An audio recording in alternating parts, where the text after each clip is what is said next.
Welcome back to Super Sentai Review, episode number 101. Well, it's on the first episode of the series. Now, I originally was planning on doing one more with this one, but I decided though it's getting kind of late. Just discussed two.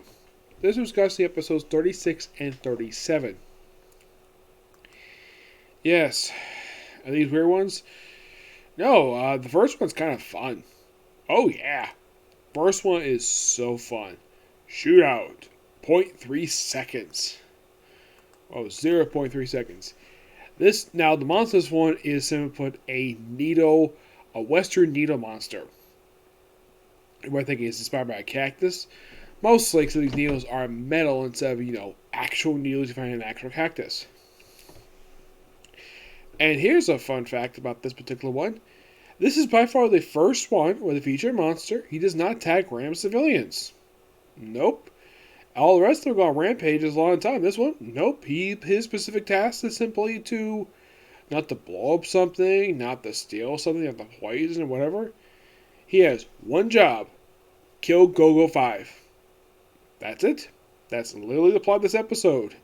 Having this monster kill them. Not the first time. They've had these several times in Sentai I've seen where at one series at some point they stopped doing their world disaster plots and they put them on hold just to kill the Rangers for a while until they get back to their destruction plots. Yeah, that's mostly basically what this one is. So they actually calculate, like at one point you have, so his first target and his only target the whole episode is in fact Goggle-Red.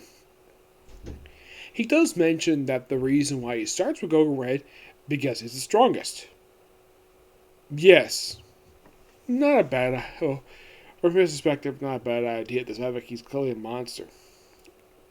So he spends what literally looks like a week basically just watching Goggle-Red on his patrol. The wind, rain, night and day. Eventually formulates a plan to kill him. Basically lure him to a trap at this sort of industrial area, fire his thing in order to kill him. And basically, the first day he was doing it, he got spooked by, well, a dog. Yes, a dog spooked him. Thanks to this dog, basically, they found out, oh yeah, there's a monster meant to kill them. And turns out, yep, your target was there. They were right. Yeah, thanks to a medal left behind. And, of course, Goggle-Red gets wounded. And eventually, at one point, all the Rangers get wounded. And mostly put in the case of some of them. Now, Goggle-Pink, she mostly gets shot in her thigh and her arm. And I'm thinking, really? They don't shoot anyplace else? I guess it would be less violent with her. At least they don't shoot people in the head. The other ones mostly put basically like shoot the shoulders. Goggle-Yellow got shot in the freaking gut. Yeah, but not in the heart. They were aiming for the heart. So it's thanks to looking at some footage. Oh, by the way, this is basically at one point turns into a Wild West spoof. It just turns so hilarious. Like they have Goggle-Blue where he fires the gun up, accidentally just smokes his nose. In real life, that would actually kill you, probably. In the case of Goggle-Yellow, he ends up basically gets to a sort of a duel with one of the Macro men. Ends up shooting the belt off his pants. I thought that'd be so funny. And in the case of Goggle-Pink, oh, let's have her charm 4 of them and just basically fall for her. Like, literally fall on the ground. Yeah. Fun episode. And they eventually do beat the monster by the very end. Yeah, but it was really fun. In the case of the very next episode, it's mostly put, yeah, let's have a bat monster. Yes, a literal bat monster. Flies in the winds to bomb buildings. And here's something, though. Only destroys 2 buildings. The entire episode. Yep. And he's able to do this thanks to calculations by a meteorologist. I'm like, that's interesting.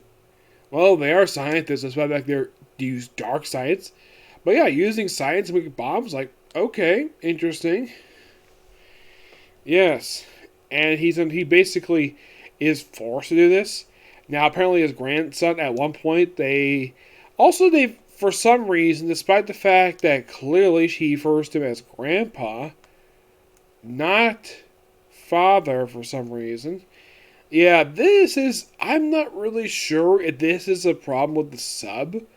Like, here's the thing. According to Death Thinger, he refers to the little boy as his son, even though that he refers to him as grandpa. No real explanation for this at all. Yeah, everyone else refers to him as that good boy's grandfather, but Death Thinger refers to him as his son, not his grandson. I'm not sure if there's a problem with the translator for this one, but that was a problem I had the whole episode, was that little bit. Yeah, they fight at a weather facility, which that's interesting. Yeah, and this is kind of something they would use in Ghost Sager years later, having a base in a little like big building like this. Yeah, a building run by scientists. Like, or they're basically just living there just because. I'm like, okay, I guess maybe people make Ghost Sager must have saw this, like, why don't we use this as our base for basically Ghost Sager? Though this was over 20 years later. Yeah.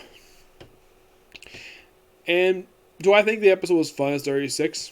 Not really, no, but it's interesting to say the least. And the two not very bad episodes. I thought they were pretty good. But yeah, not much else to say about these episodes. No, not much else to say. Just two really good episodes. Okay, so that's episode of you. Excuse me. And that's going to be videos tonight. So tomorrow, expect to see videos for The Rise of Shield Hero and more Super Sentai tomorrow. And there is a strong possibility I could finish this up. Yes. And with episode 37, I'm now done from basically a previous episode was on the 15 episodes left to go. I'm now done 13 episodes left to go. So, who knows? Tomorrow I'll probably do a lot more. Yes, a lot more tomorrow. Yep. Good video. Bye. Yeah.